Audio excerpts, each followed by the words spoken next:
Hello and welcome to Learn, Do, Become Radio, episode 110.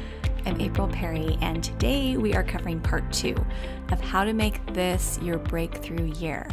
Now, in last week's podcast, we covered the first 5 takeaways from Michael Hyatt's book, Your Best Year Ever. Today, we are covering the final 5. My hope is that as you are thinking about your life and as you're getting ready to make this truly a breakthrough year, that these ideas will help you and inspire you, and I'm so glad that you're here with me. Before we jump in, I just want to share a few stories that have been inspiring me so much lately. A lot of you know that we have a program called Steps to Everyday Productivity, our STEP program.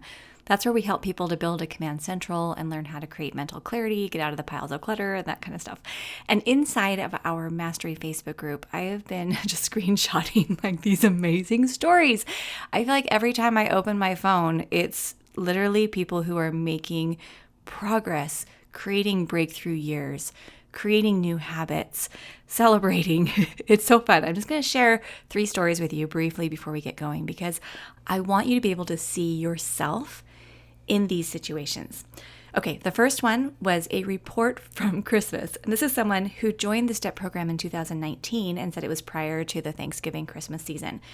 She said, "The season usually has a lot of busyness and I'm typically overwhelmed by all the responsibility. So that year, with STEP so front and center, fresh in my mind, I tackled everything holiday associated, from schedules to menus, to guest lists, to gifting, to decorations, to cleanup using STEP precepts, and it was the most dynamic holiday season for me. Fast forward to the 2020 holiday season, without missing a beat, I navigated all the holiday responsibilities using the same STEP principles as if they were old hat.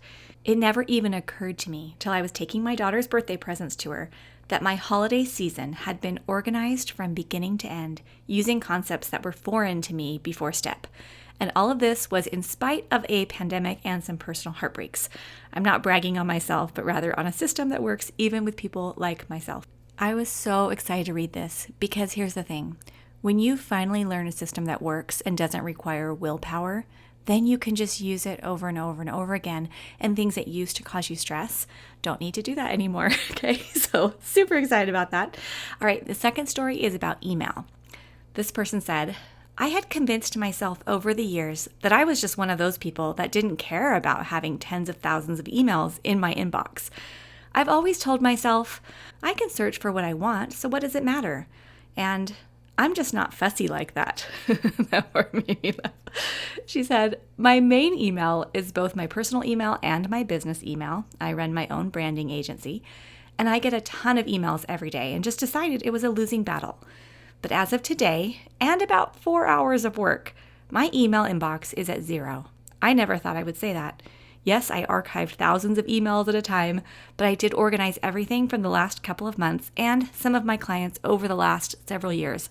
I feel so accomplished." And she included a screenshot of her emails. And that's the thing, we have kind of a love-hate relationship with email. Some people really get frustrated that I teach that, and some people just love it.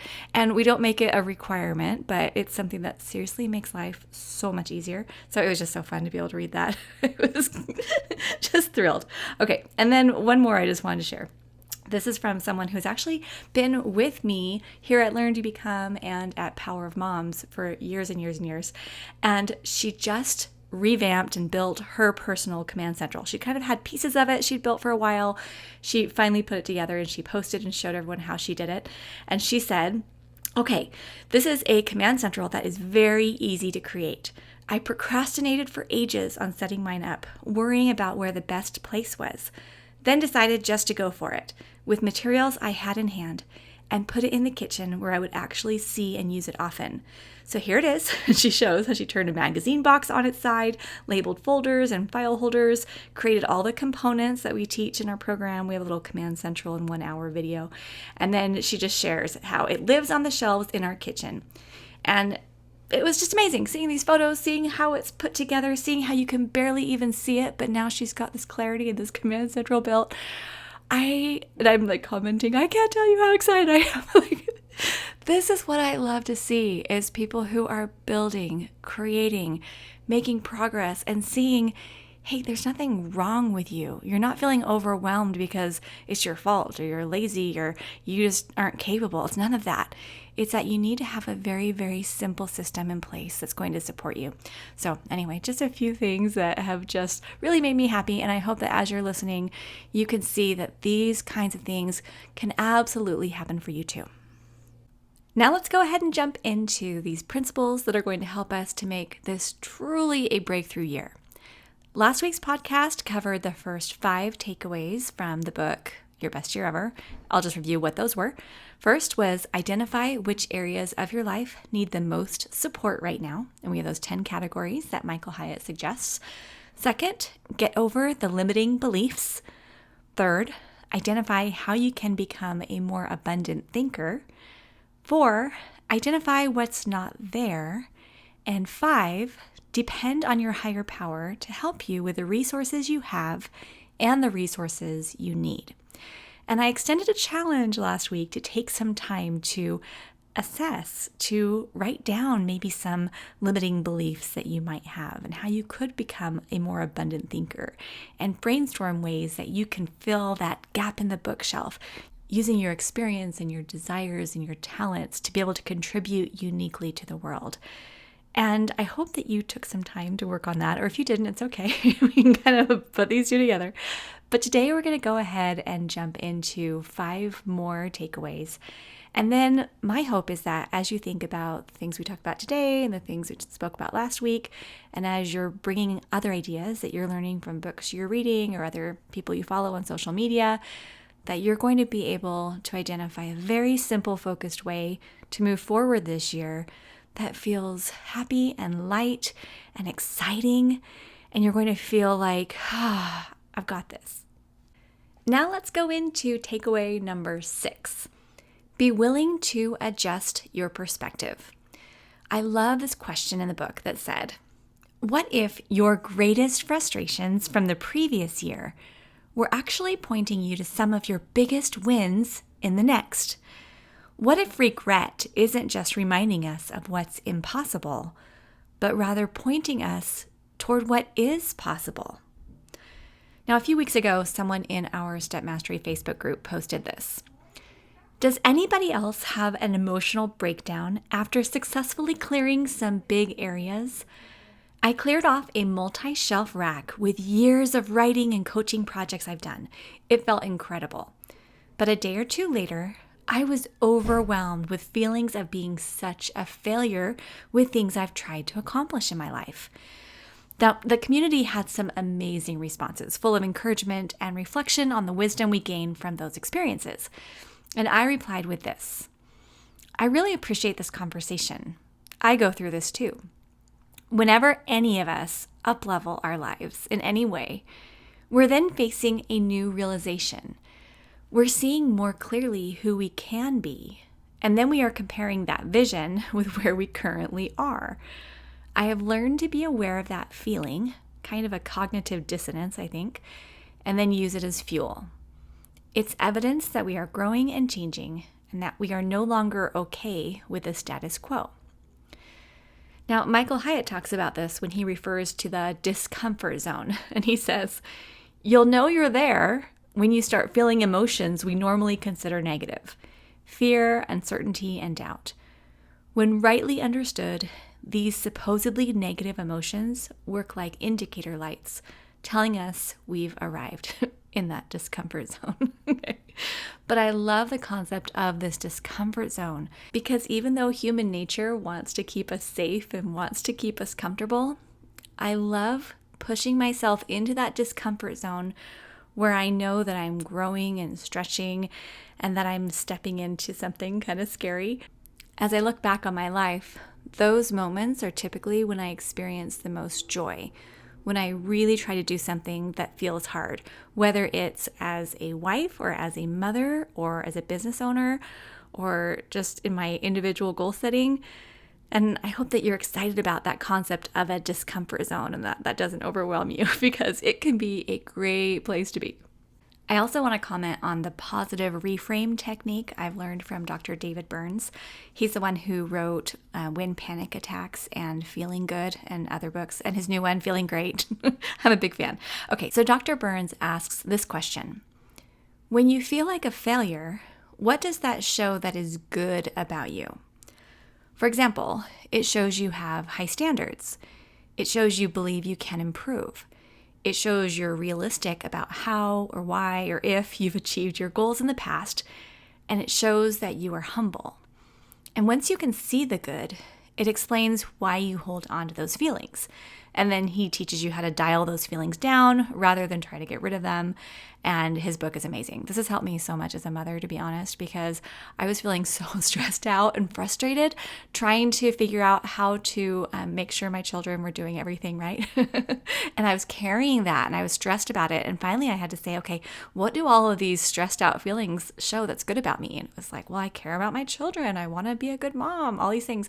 And then once I was able to see what all of those negative feelings represented, all the good they represented, it was easy for me to then reframe, and now I don't feel stressed out about it. I mean, I'm obviously still trying to be a good mom, but I'm not stressed out.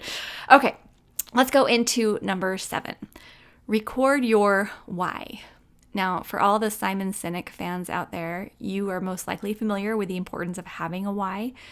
Michael Hyatt's book explains that there's all kinds of energy at the beginning of a project or a goal, but we have to have a why to sustain us and to fuel us. That reminds me of the thoughts shared by George Lucas in Empire of Dreams, the story of the Star Wars trilogy. I had so much fun watching that. Okay, so until you see behind the scenes of any major undertaking, you don't realize how much difficulty has to be overcome. And each time George Lucas went to film a new movie, it turned out to be way more work than he'd initially anticipated. And just in my own life, with my relatively tiny projects, if I don't have a strong why in place, I would give up. I mean, I've wanted to give up so many times. And you've probably heard me on this podcast talking about some of my low moments when I'm thinking, why am I even bothering? Why am I even doing this? But that strong why, it's going to carry you through like it's carried so many people through before us. Number 8, involve friends.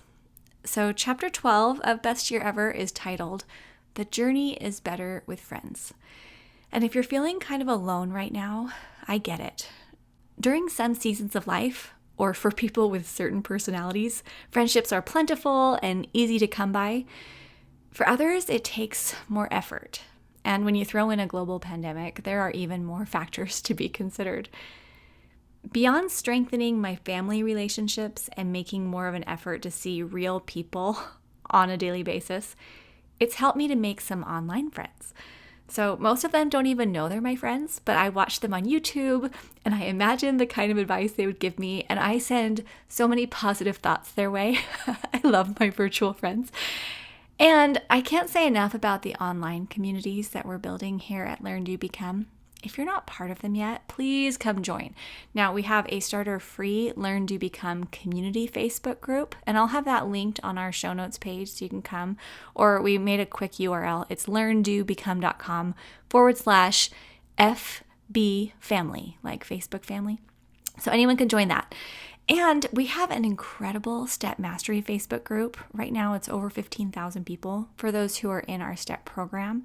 So I'd love for you to join that. And then we have this Arise community in the works. And I even hesitate to talk about it because I haven't set a deadline for myself because we're building a foundation. We're building our team at Learn, Do, Become. We're getting our systems in place. There's a lot going on because we really have high hopes for what we want to create in the future, and we need the foundation really, really strong. We're even starting this new leadership training next week. I'm really excited about it. But anyway, the communities that we're creating are so we can connect. And I love these communities because, especially for the introverts, they provide deep connection inside the little pockets of time in your day. Because here's the thing, friends are friends, even if you can't see them. And I have one more quick story I have to share. I was at a cross-country event for my son one afternoon, and a woman came up to me and said, "You look like one of my friends."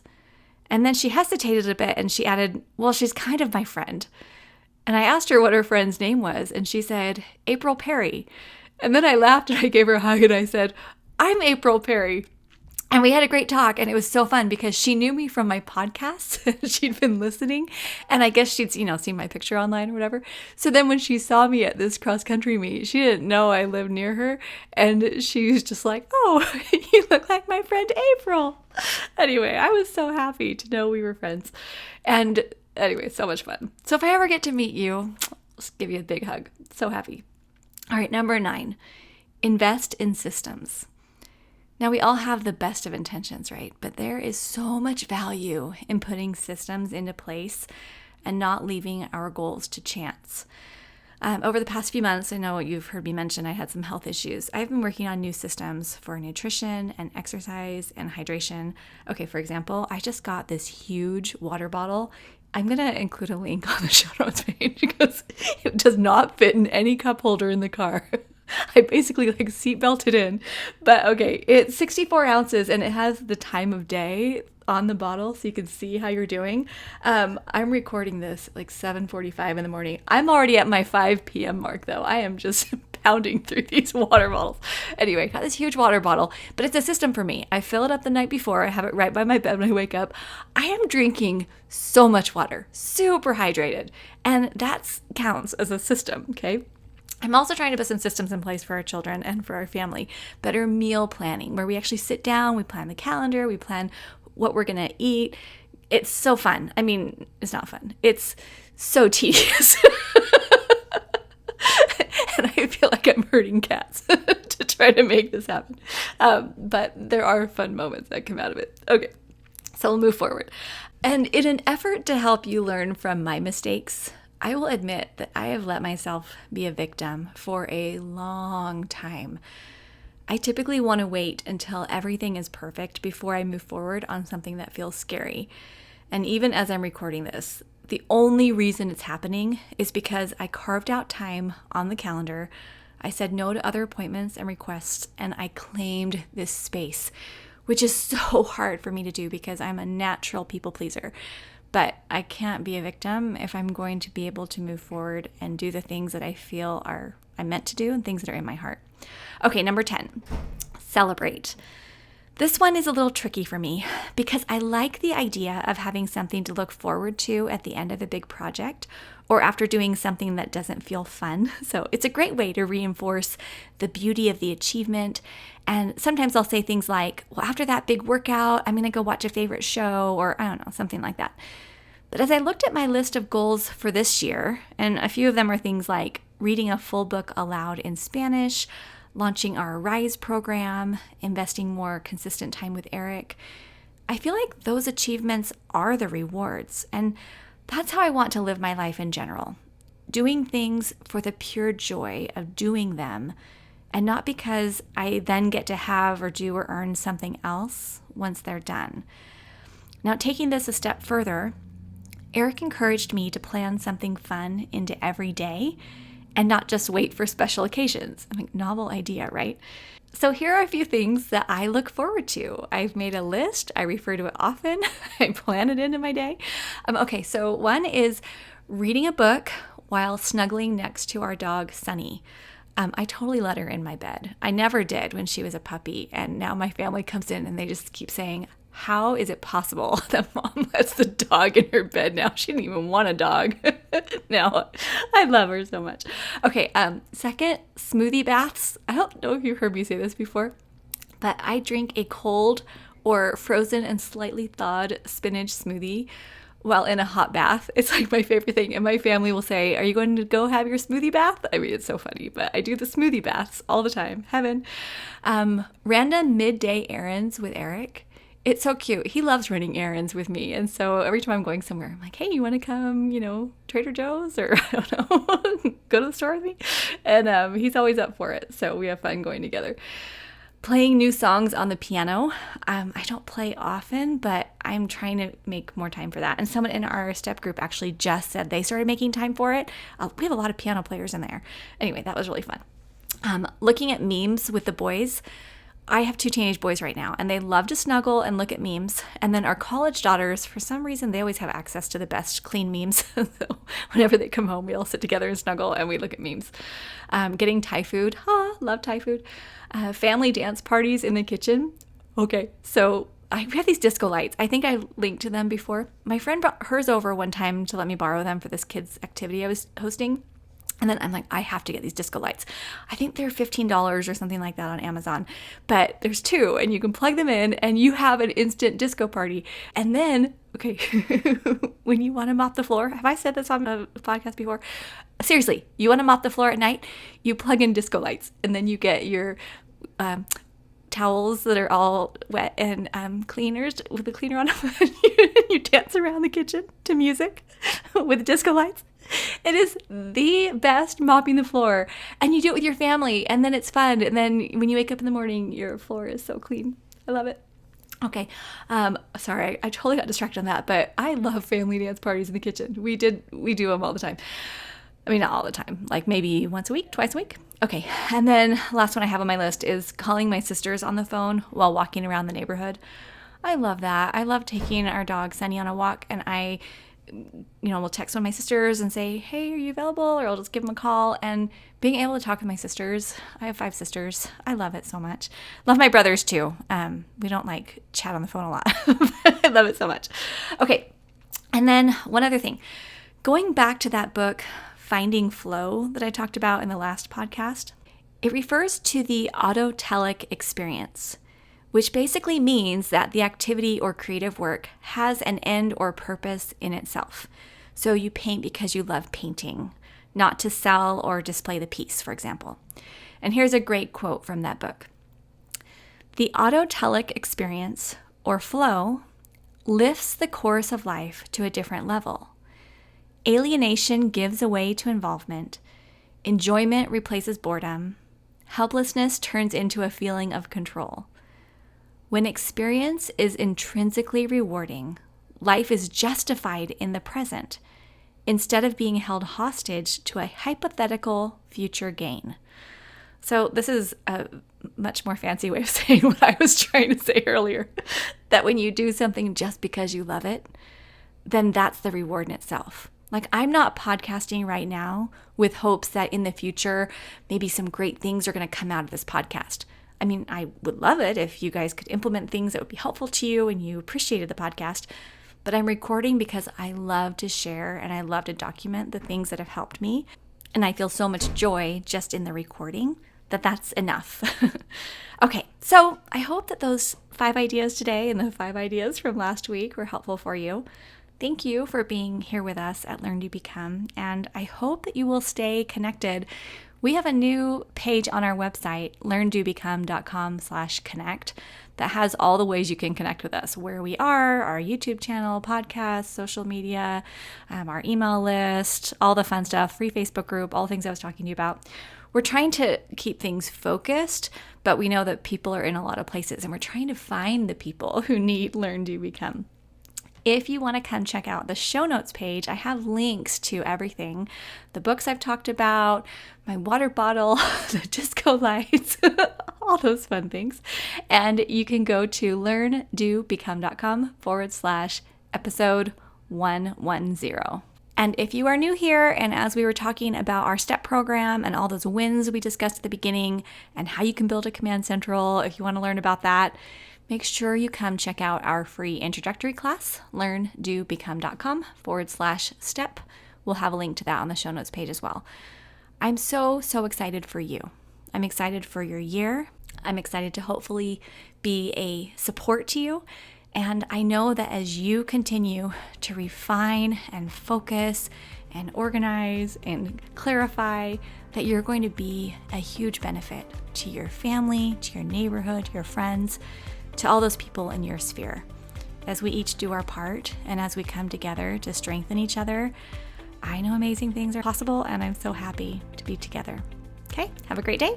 See you soon at learntobecome.com.